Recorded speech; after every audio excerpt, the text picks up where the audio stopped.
Well, the Yaw 2 has shown up and I've been testing it out, and I gotta tell you, it is so much fun.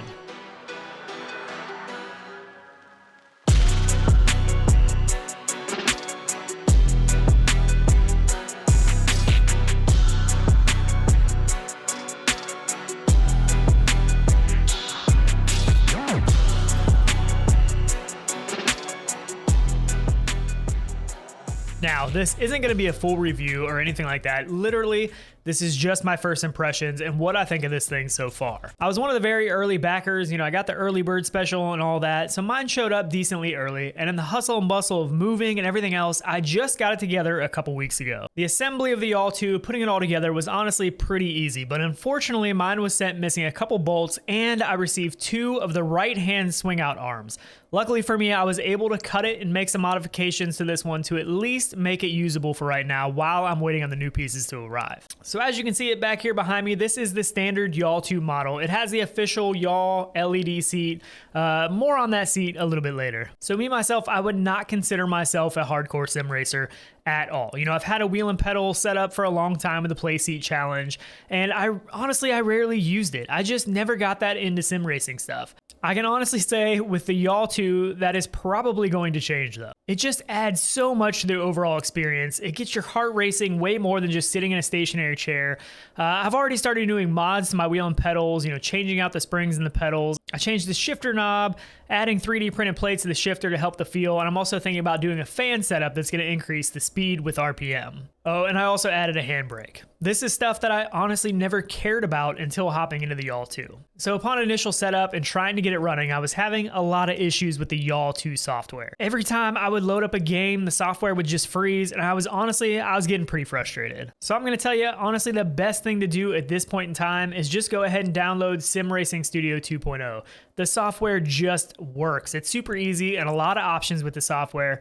The downside is you either have to purchase it or use their subscription model. I opted to pay the $50 for the software, and seriously, instantly the Yaw 2 was just up and running. I had no issues. You load up a game, you go into Steam, and it just works. The official Yaw 2 software is still in beta.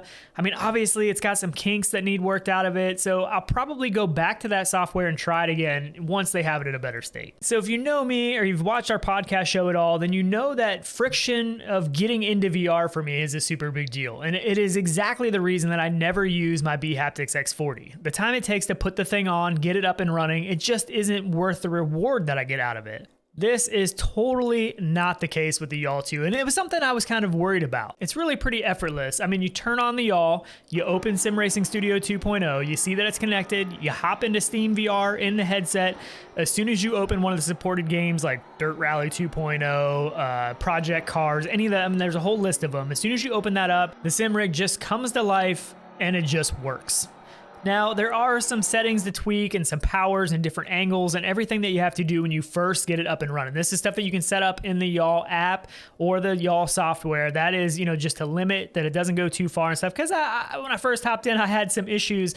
And honestly, I am going to be adding a kill switch. That is something that I think it was a backer reward or goal or Kickstarter goal that they're sending out the kill switch stuff. But it's real easy to do. I already have a switch. I just have to wire it up. There's already a 2-wire connection that comes out that's twisted together. All you gotta do is hook a switch up to that, because I was in Epic Roller Coasters.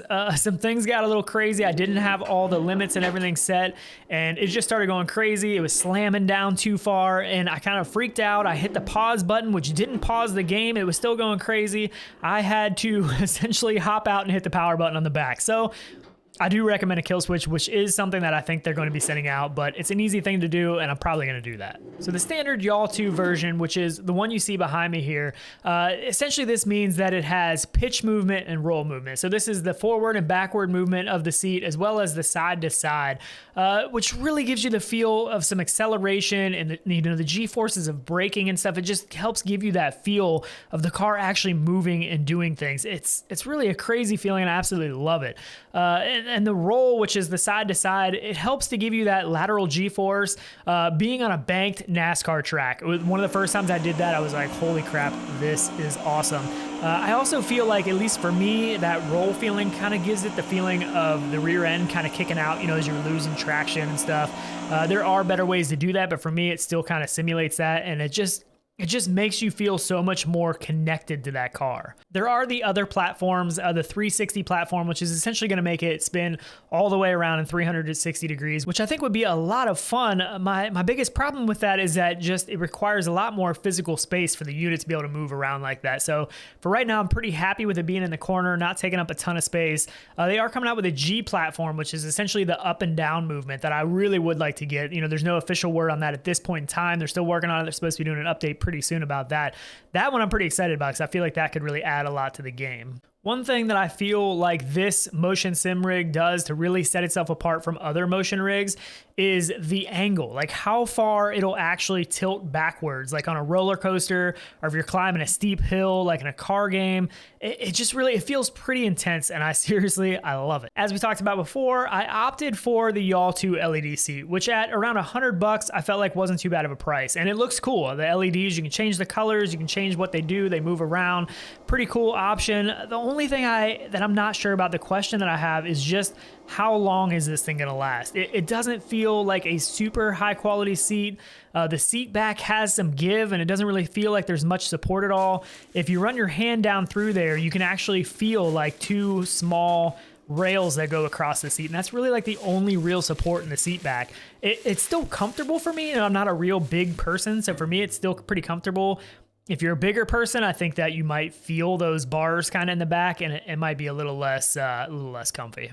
Luckily, there are plenty of racing seat options out there. They're all over the place. You can get them online, you can get on Amazon, anywhere else. So it's going to be easy to swap that out, or just opt to get your own seat from the start might be a good option. As I mentioned before, I received mine, and I did have some missing bolts, and I received two the swing out support arms. I had to cut one of them apart to make it work and go together for now, which was pretty disappointing when I was trying to get this thing together. Luckily, I had bolts and stuff for the missing bolts. I had those in the shop that made it work for now. I got it together. I did contact them. I reached out to them, and they are taking care of it. So they're sending me the missing bolts. They're sending me a new swing out arm for the left side, because it's kind of weird with two right hand ones. It works, but not exactly how it should. So I think theoretically you're supposed to swing that arm out to get in and out of the simulator. What I do is I just step through it, and that is probably how I'm going to do it even when I have the proper swing out arm. It's really pretty easy. I don't mind getting out of there, in and out that way. For me though, like I said, I'm not a real big person, so if you are bigger, that might be an issue, but I mean, they make it to where it'll swing out to get in and out. It should be pretty easy. And honestly, if you've ever tried getting in a real race car that's got a roll cage and everything in it, trust me, it's a lot easier getting in and out of this thing than a car with a cage in it. Overall though, this thing, honestly, it is absolutely amazing, and I'm loving using it. There's absolutely no way that I could go back to playing these kind of games in a stationary seat with just a wheel and pedals. I couldn't do it. This is just leaps and bounds better than just a stationary chair. And I know a lot of you out there have tried motion sim rigs before, and I'm sure you can attest to that. It just makes the game a whole nother level, and it's just so much fun. And honestly, like parties, having people over, it is awesome to put people in something like this. It's just, for one, they might have never experienced VR before, but VR on top of an awesome car game with a motion rig moving around, there's just nothing like it. And this, it is made for VR. It's called the Yaw VR. It is made for VR headsets. I'm sure there are ways to mount a TV on there if you wanted to mount a TV to that front plate. There's a lot of different options. They have a center post now. I mean, there's just tons of different customization options for this thing already, and I'm sure there's going to be more to come. For me, I'm still just learning and figuring this thing out. I've never had a sim rig before. This is my first time using the software and all that stuff, but it is just, so far, it's way easier than I expected. I was worried about that friction. That is not an issue. It's really, with that sim racing studio, it's really easy to hop in and out any game you want. It's literally seconds getting it up and running and being in there playing and just having a great time. So there's really going to be a lot more to come probably on this. This is just a very early look. I wanted to get something out there to show it. I know a lot of people are excited to see it. They wanted to see, what I thought of it and stuff. So yeah, early impressions, hit that subscribe button if you want to, because there's definitely going to be more to come on this thing. Very excited. I can't wait to play some more games in it, get some more accessories, upgrade my pedals, wheel, keep doing all of that. So it's really fun stuff, but thanks for watching. I'd really love to know what you guys think of this thing. Is this something you order? Is this something you're considering getting? Because honestly, for the price, the entry level price to get into this thing is $1,500 for a motion sim rig that looks this cool, that works this well.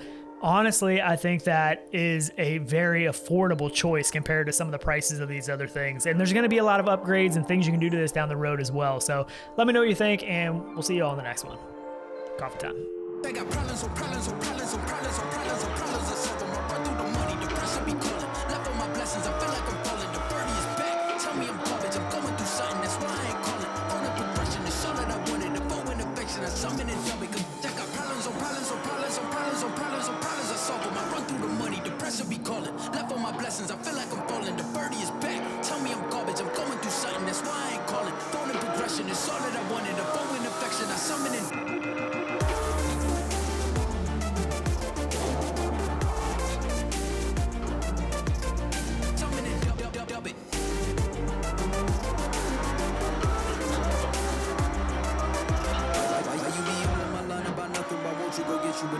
something. Don't hang with it, no line for nothing. I see that we different, you riding, I double. I don't do discussions on bragging about hundreds. Don't go to your places, I know that they sunken. Don't call me your brother, I barely could trust you. I talked to a shorty, she bagging the bucket. And I'ma need all of my dollars on credit, so hand me the money, I dig me the pop. I'ma give all of my people a portion and build them a fortune, I'm flipping the dial. I can't be mixing with iffy the guy.